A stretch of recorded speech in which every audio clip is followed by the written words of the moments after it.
بسم اللہ الرحمن الرحیم والصلاة والسلام علی رسولہ الکریم وعلی آلہ وصحبہ اجمعین۔ جو بھی بہن بھائی بچے بچیاں سن رہے ہیں سب کو میری طرف سے عید مبارک ہو۔ عید کی خوشی ہم کیوں مناتے ہیں، پہلے میں یہ تھوڑا سا واضح کر دوں کہ رمضان کا مہینہ اللہ نے پورا ایک ہمارے لیے خوشی کا مہینہ بنایا ہے، جس میں اللہ کی جنت کے دروازے کھول دیے جاتے ہیں، جہنم کے بند کر دیے جاتے ہیں، شیطان قید کر دیے جاتے ہیں، جنت کو روزانہ سجایا جاتا ہے، اللہ کا عرش پہلے آسمان پہ آ جاتا ہے، اللہ کی طرف سے اعلان ہو رہا ہوتا ہے، کوئی بخشش چاہنے والا، کوئی حاجت مانگنے والا، فرض 70 فرضوں کے برابر ہو جاتا ہے اور نفل فرض کے برابر ہو جاتا ہے، اور نفل اور فرض کا فرق اتنا بڑا ہے کہ قیامت تک 2 رکعت نفل پڑھتا رہے تو فرض رکعت کے ایک سجدے کے برابر نہیں۔ اور اس میں جو مر جاتے ہیں اہل ایمان، ان کا حساب نہیں ہوتا، ان کو قبر میں منکر نکیر نہیں آتے، اللہ تعالیٰ ان کو معاف فرما دیتا ہے۔ اس طرح 29 دن رات یہ سلسلہ چلتا ہے، اور آخری رات پھر اللہ تعالیٰ اعلان فرماتے ہیں کہ میرے بندوں نے رات کو قیام کیا، یعنی تراویح کی نماز پڑھی، دن میں روزہ رکھا، تو میں نے اس پر ان سب کی بخشش فرما دی۔ تو اس خوشی میں پھر ہم سب مل کر اللہ کی بارگاہ میں شکرانے کے مل کر 2 نفل ادا کرتے ہیں اور اللہ کا شکر ادا کرتے ہیں کہ یا اللہ تیرا شکر ہے، تو نے ہمارے گناہوں کو معاف فرمایا، جہنم کو ہم پہ حرام کیا، جنت کو ہم پہ واجب کیا۔ اصل تو عید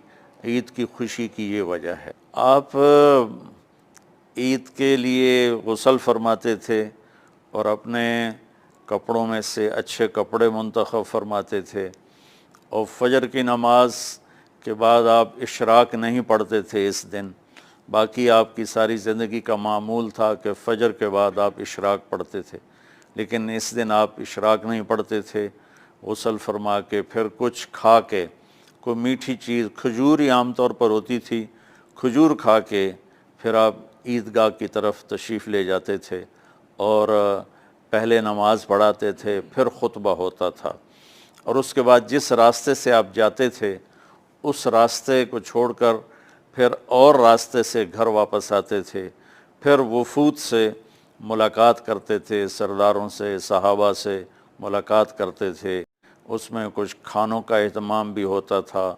اس طرح ایک عام روٹین کی عید ہوتی تھی آپ کی، ملاقاتیں کرنا، کھانوں میں جانا اور اچھے کپڑے پہننا، سب کو خوشی سے ملنا، یہ عید الفطر پر آپ کا یہ معمول تھا۔ باقی جو اداسیاں ہیں، ڈپریشنیں ہیں، اس کی وجہ آپس کی محبتوں کا کم ہو جانا ہے، اور دنیا کی ایسی دوڑ جس نے اپنے آپ کو بھی بھلا دیا ہے، اور آپس کی نفرتیں ہیں اور آپس کے بغض، حسد ہیں، ان منفی جذبوں نے ہماری خوشیوں کو دھندلا دیا ہے، ورنہ رمضان کا ہر لمحہ خوشی کے لیے ہے، اور عید اس کی پیک ہے، اور پوری زندگی اللہ راضی ہو رہا ہو تو خوشی ہی خوشی ہے۔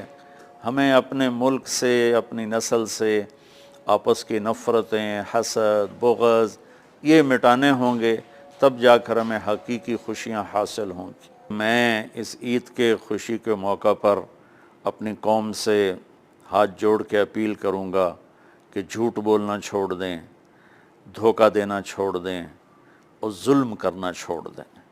مذہبی نفرت نے ہمیں تباہ کر دیا، سیاسی نفرت نے ہمیں تباہ کر دیا، صوبائی قومی نفرت نے ہمیں تباہ کر دیا، آپس کی رنجشوں کی نفرت نے ہمیں تباہ کر دیا۔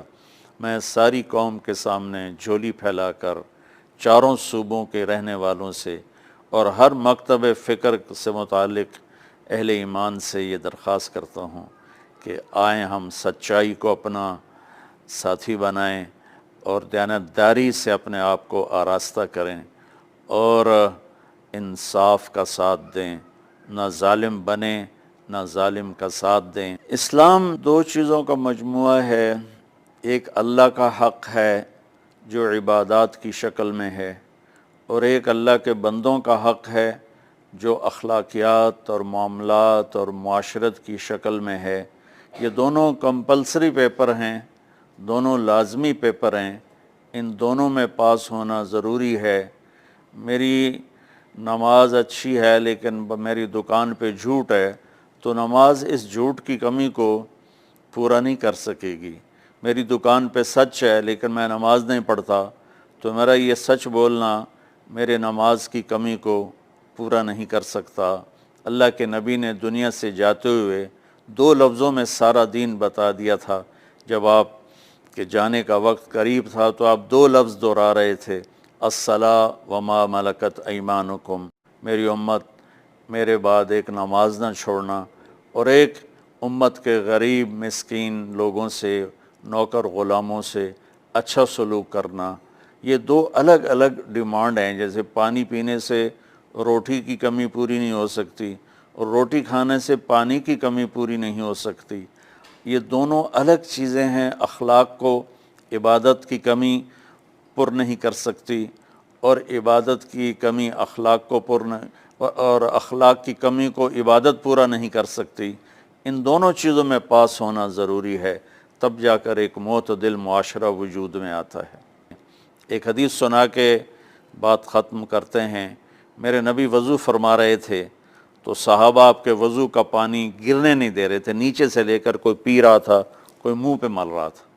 تو آپ نے فرمایا ما یحملکم علی ھذا، یہ کیا کر رہے ہو؟ وہ کہنے لگے یا رسول اللہ، اللہ اس کے رسول کی محبت میں کر رہے ہیں۔ تو آپ نے فرمایا میں تمہیں بتاتا ہوں اللہ اس کے رسول سے محبت کرنے والا کون ہوتا ہے۔ فَلْيُصْدِقِ الْحَدِيثَ اِذَا حَدَّثَ، اللہ رسول سے محبت کرنے والا وہ ہوتا ہے جو ہمیشہ سچ بولتا ہے۔